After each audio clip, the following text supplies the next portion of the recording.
Hey guys, welcome back to the channel. So if you've been a viewer in the past, you'll know that I ordered myself a 2023 Ram 3500. Truck was optioned out as a limited Longhorn 3500 with the high output, mega cab, and auto rear air level in the back. I ordered that truck in the middle of December last year, and as you're going to see by the thumbnail of this video, I am not taking delivery of that truck. Now, there's two main avenues to go down with this. One being the changes that they made to the truck, which there's quite a few, and two, the overall truck market for used Rams in general. So let's go ahead, let's start with the changes they made with the truck, and then let's jump down the avenue of the truck market. So changes. First thing, the tuning is the biggest one. I have had the opportunity now to drive multiple 3500 high output 5th gens. Primarily they were 2022s. And I have had the chance to do multiple wheelbase options, that being, crew cab short beds, long beds, also dualies, single rear wheels, all that. So I've really had the opportunity to drive multiple 3500 high outputs. And the tuning in the new 3500, or I'm sorry, the new tuning in the high output in the 23s is just awful. So much so that if you blindfolded me, I honestly don't know if I would recognize the truck. If I had a blindfold and earplugs, I really don't think I would recognize the truck. It was that different. So my experience with the 2022s were just brutal torque. And honestly, I thought the 22s shifted fantastic. I know everybody's got their opinions about the ISIN. I knew what it was and had obviously experience with it. Honestly, thought it shifted great. Really had no complaints. Fast shifts below 40 miles an hour. The torque above 50 miles an hour, if you really loaded up in 6th gear, was just relentless. I loved it. No complaints at all. Yeah, if you pushed it hard below 40, it was a little, whatever. It was the icing. But it still was great. I thought it was great. I thought it felt refined. Jump into the 2023, and I'm not gonna lie, it was probably one of the worst driving trucks I've ever driven in my life. And I've been driving commercial size heavy duty stuff for my dad's company here and there. Lots of different variants of pickups, whether it be Ford, GM product, or Ram now. It was really bad, guys. I don't know what they did, but there was zero power on demand. And if you tried to push it, the transmission was so rough, and it would not let go of a gear. It was just so unintuitive. I don't know how to put it into words particularly, but it truly felt like the torque went from 1,075 to like 600 foot-pounds. Obviously, my truck we're sitting in now is a 2022 2500 with the standard output 68 RFE, and this truck would walk that 3500. I cannot say that about the other 22 high outputs I've driven. Those trucks absolutely spanked this truck.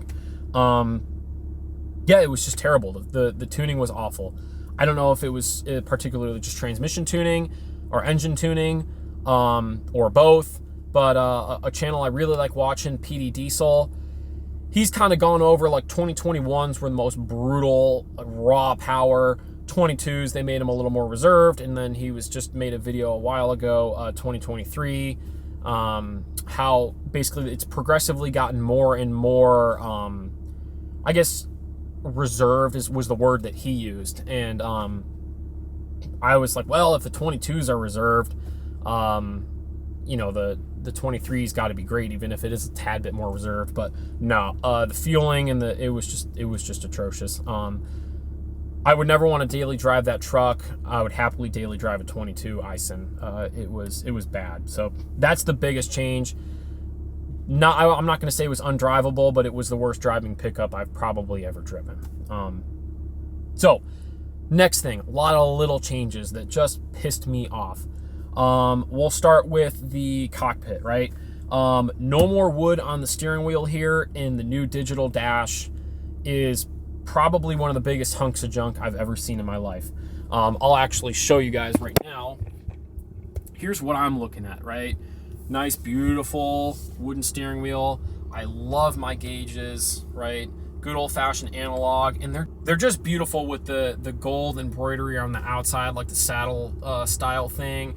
They're just so nice. They look so good, and it's just a well set up dash. And this just, the wood feels premium. That's one of the things that wins me over. I'm not gonna say I'm an interior snob or I'm a fancy boy or whatever, but I appreciate the way things are put together, and I appreciate what this is here. I still think Ram has the best interiors out of the truck segment, but those two things just irritated me. The digital dash is garbage. I would probably be okay with the digital dash in like a night edition, you know, but it just doesn't work. I don't know, it was kind of laggy. I wasn't impressed. Take it for what it is. You guys, if you like it, that's fine. I wasn't a fan, and I'm supposed to like it. I'm only about to turn 25. I should love techie stuff, but I couldn't stand it. So first couple changes, that was the first couple. So next up, we'll stay in the interior here. No more carpets. I'll take a picture of my carpets I've got. I got my all-weather mats right now, my Husky all-weather mats, but they ended up getting rid of the carpets. So there's no more carpets anymore. They are probably the lowest quality plastic floor liners I have ever seen in my life. If I found them in a 2008 base model Toyota Corolla, I wouldn't be that surprised. That is the application they would be acceptable in. These things were just junk. The sticker on this truck was $102,000. Obviously, I negotiated far below that. But Ram, if you're going to charge the most out of anybody, right? I could go get a Ford F350 single rear wheel, high output limited for $99,000. Granted, I know it's going to take forever to get it, but if you're going to charge the most out of everybody for your trucks, and then you're going to take away things like the nice wooden trim on the steering wheel or the nice carpets and give me that junky plastic crap, come on. How are you going to retain your customers? You know, it's just frustrating. It was very frustrating. Another thing that they did to just kind of cheapen up the truck. So that's another rant. Another thing, they got rid of the badges on the outside of the truck next to the Ram logo, the smaller limited Longhorn kind of oval badge. I guess not a huge deal. Maybe some people don't like it. I like it. I think it's just a classy little emblem. It's kind of got the embroidery going on. To each their own. Maybe it bothers you. Maybe it doesn't bother you. Whatever. It bothered me just a little bit. Okay, another thing, kind of still on the inside of the truck generally. The back windows, guys, they especially on the driver's side back door, mostly that one. Every time you close the door, it sounded like the window was going to fall out of the truck. And the back seats were already like wrinkly, like they looked used. They did not look like they were well stitched up leather. Just small, maybe quality control things. I don't know, whatever. I will admit that the center console in this truck is a little rattly and the sunroof is a little rattly. But at least it looks well put together in here. I think you're going to probably have issues like that on any of these trucks. So I'm not going to whine and bitch too much about that. But anyway, yeah.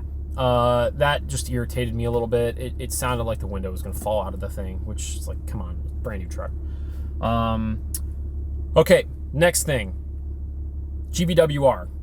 What is it? On the door sticker, it said 12,300 pounds was my GVWR. The whole reason why I ordered the truck was the GVWR. I needed the payload, or I don't need it. I wanted the payload so I could basically buy any trailer I want, whether I want to go with a behemoth enclosed race trailer or a toy hauler, for my hobby, whatever. I have the options to go any route that I want to go, right? What is it? Is it 12.3? Because I'm seeing on other dealerships' websites that are getting inventory that it's 11.8. So is it? What is it? Is it 11.8? Is it 11.6? Is it 12.3? Is it 12? What is it? I still can't get a clear answer. And, you know, I mean, I guess it's on the door, so let's call it 12.3. But why are there other trucks that are showing 11.8? Like, it's irritating. I'm particularly irritated with Ram because they didn't release the 2023 model basically until like the last day of December almost. It seemed like there was nothing on the website, no configurator, no information on the 2023s, nothing. Meanwhile, you know, GM, between both Chevy and GMC, they've got their 2024s already out in like freaking October of 2022. Ford with their product, you know, like you could order a Ford 3-4 months before you could even see what the 2023 Rams were. And now nobody knows what's our towing numbers, right? Because we're going through this whole debacle of what's my GVWR, what's my max towing, what's my payload, what is it? They pulled all the information down. Maybe they put stuff back up. I haven't really seen anything, but I haven't been deep investigating like I was a few weeks ago. But what is it? What's our numbers? What's our performance, right?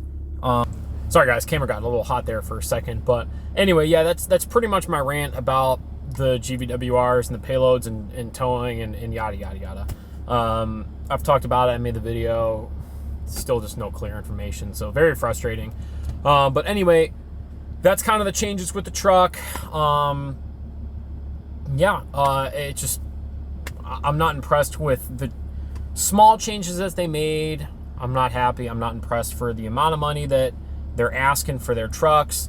And I think that shows, the used Ford market is bananas. Ford's got, look at how popular the 2023 Fords are. They're going to be backed up for probably 2 years with orders just on that. I mean, it's crazy. So obviously Ford's doing something right and Ram's doing something wrong. And that kind of takes us down the second avenue here. Is the Ram truck market used segment, particularly kind of. So the whole premise of why I ordered my 3500, other than, my 2500 just doesn't have good payload. Not saying I don't like this truck. I love this truck. And I am so lucky and blessed to be able to own a truck like this at my age. I love it and I'm very proud of it. But the whole premise of why I ordered my 3500, like I said, was payload. I wanted payload for my hobby, for trailers I'm looking at. And really the main thing was, I'll just keep this and downsize my trailer options. But I was basically told, your trade-in is smoking hot. Let's if you want to go ahead and order a 3500, I almost bet we could get what you paid for out of this truck.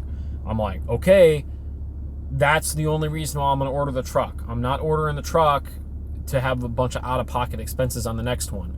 I am willing to upgrade, and I know I'm going to have to pay a little bit of money because it is a more expensive truck at the end of the day than what I'm driving now.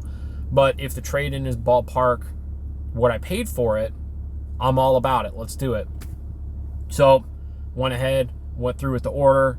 That's really why I did it, because I was under the impression of how good of a trade-in value I was going to have. 4 months later, we start trying to do numbers on trade-in. This thing comes back. Mind you, the sticker on this truck was 91.5. I've owned it for 7.5 months.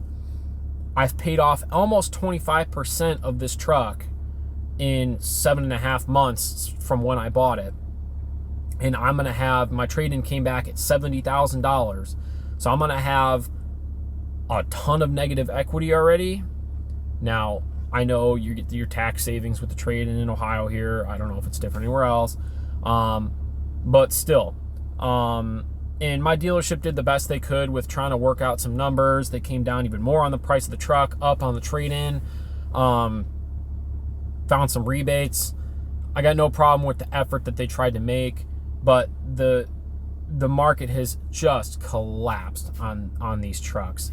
And I cannot, for the changes they made to the truck, I can't justify, I didn't like driving the truck. I didn't want to sit in it. I didn't want to drive it. After I went out and did a good 20-mile loop with it, I did not like the truck.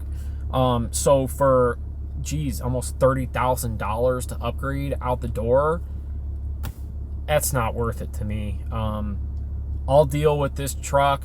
Deal with it. I'll suck it up and I'll just get a smaller trailer.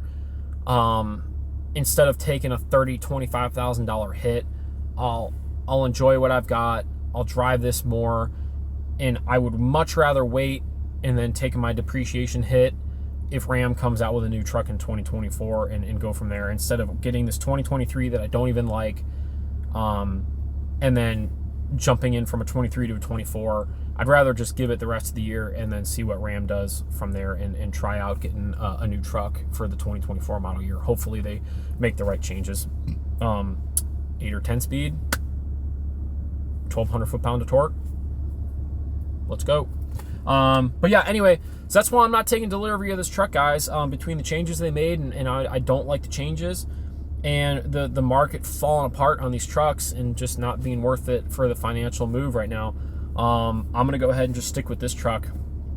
Ram, figure it out. Make some price changes. If you're going to cheapen the truck up, make some price changes and get it to a more affordable price point, or put it back to the way it was and make your customers happy. So yeah, that's it, guys. That's why I'm not taking delivery of my 3500. I know a little bit of a longer form video. Hopefully you guys stay tuned for the whole thing. If you did, I appreciate it, and we'll see you in the next one.